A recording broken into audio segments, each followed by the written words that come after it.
नमस्कार दोस्तों, आप देख रहे हैं हमारा खास न्यूज एनालिसिस कार्यक्रम। आज हम बात करेंगे पश्चिम बंगाल की राजनीति की, जहां आने वाले चुनावों को लेकर हलचल तेज होती दिखाई दे रही है। बीते कुछ वर्षों में देश की राजनीति में कई बड़े बदलाव देखने को मिले हैं। अलग-अलग राज्यों में सत्ता समीकरण बदले हैं और कई पुराने राजनीतिक किले कमजोर होते नजर आए हैं। ऐसे में अब सभी की निगाहें पश्चिम बंगाल पर टिकी हैं, जहां सत्तारूढ़ तृणमूल कांग्रेस और भारतीय जनता पार्टी के बीच मुकाबला लगातार तीखा होता जा रहा है।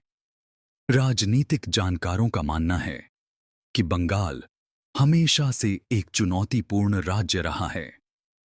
मुख्यमंत्री ममता बनर्जी का जनाधार मजबूत रहा है और उन्हें हराना किसी भी दल के लिए आसान नहीं रहा।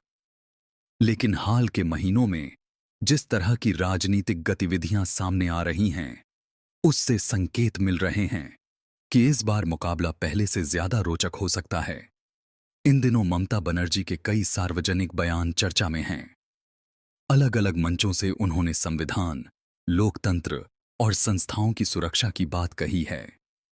राजनीतिक विश्लेषक इसे मौजूदा राजनीतिक माहौल में बढ़ते दबाव और संवेदनशीलता के रूप में देख रहे हैं। कुछ लोगों का कहना है कि चुनाव से पहले इस तरह की अपीलें अक्सर भावनात्मक जुड़ाव बनाने की कोशिश का हिस्सा होती हैं। हाल ही में उनके कुछ धार्मिक स्थलों पर जाने और धार्मिक प्रतीकों का उल्लेख करने को लेकर भी बहस तेज हुई है। विपक्ष इसे राजनीतिक रणनीति बता रहा है, जबकि तृणमूल कांग्रेस इसे निजी आस्था से जोड़कर देखती है। राजनीति में इस तरह के कदमों के अलग-अलग मायने निकाले जा रहे हैं। दूसरी ओर भारतीय जनता पार्टी ने बंगाल में अपनी गतिविधियां तेज कर दी हैं। प्रधानमंत्री नरेंद्र मोदी की हालिया रैलियों में बड़ी संख्या में लोगों की मौजूदगी देखने को मिली। खास बात यह रही कि इन सभाओं में युवाओं और महिलाओं की भागीदारी पर खास जोर दिया गया। प्रधानमंत्री ने अपने भाषणों में विकास, रोजगार, कानून व्यवस्था और सुशासन जैसे मुद्दों को प्रमुखता से रखा। इस बीच कुछ सर्वे भी सामने आए हैं, जिनकी काफी चर्चा हो रही है। एक हालिया सर्वे में अलग-अलग आयु वर्ग के लोगों से यह पूछा गया कि वे अगले मुख्यमंत्री के रूप में किसे देखना चाहते हैं। सर्वे के आंकड़ों के अनुसार युवा मतदाताओं के एक हिस्से में बदलाव की इच्छा दिखाई देती है, जबकि वरिष्ठ आयु वर्ग में ममता बनर्जी को लेकर समर्थन अपेक्षाकृत मजबूत नजर आता है। इसी सर्वे में सरकार के प्रदर्शन को लेकर भी सवाल पूछे गए। आंकड़े बताते हैं कि युवाओं के बीच असंतोष का स्तर अपेक्षाकृत ज्यादा है, जबकि उम्र बढ़ने के साथ सरकार के कामकाज को लेकर संतोष का प्रतिशत भी बढ़ता हुआ दिखाई देता है। राजनीतिक विशेषज्ञ मानते हैं कि यही वजह है कि सभी दल युवाओं को अपने पक्ष में करने की कोशिश कर रहे हैं।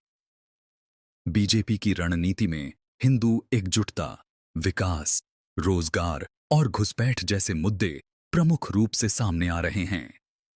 पार्टी नेताओं का कहना है कि उनका फोकस राज्य में स्थिर सरकार और तेज विकास पर है। वहीं तृणमूल कांग्रेस का आरोप है कि विपक्षी दल जानबूझकर माहौल को तनावपूर्ण बनाने की कोशिश कर रहे हैं। प्रधानमंत्री मोदी ने अपनी रैलियों में यह भी कहा कि देश के कई हिस्सों में जहां पहले बीजेपी का जनाधार कमजोर माना जाता था, वहां अब लोगों का भरोसा पार्टी के विकास मॉडल पर बढ़ा है। उन्होंने ओडिशा और त्रिपुरा जैसे राज्यों का उदाहरण देते हुए कहा कि राजनीति में बदलाव संभव है। ममता बनर्जी ने हाल ही में न्यायपालिका और मीडिया को लेकर भी बयान दिए, जिनमें उन्होंने निष्पक्षता और संवैधानिक मूल्यों की रक्षा की बात कही।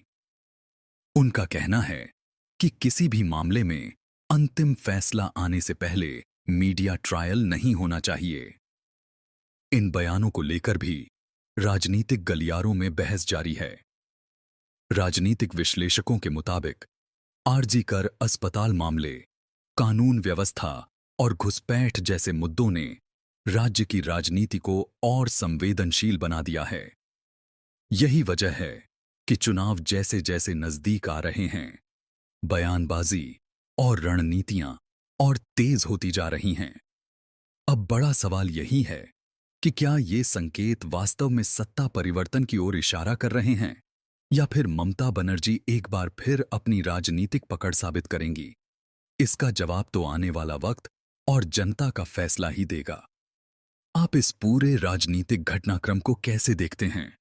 अपनी राय कमेंट में जरूर साझा करें।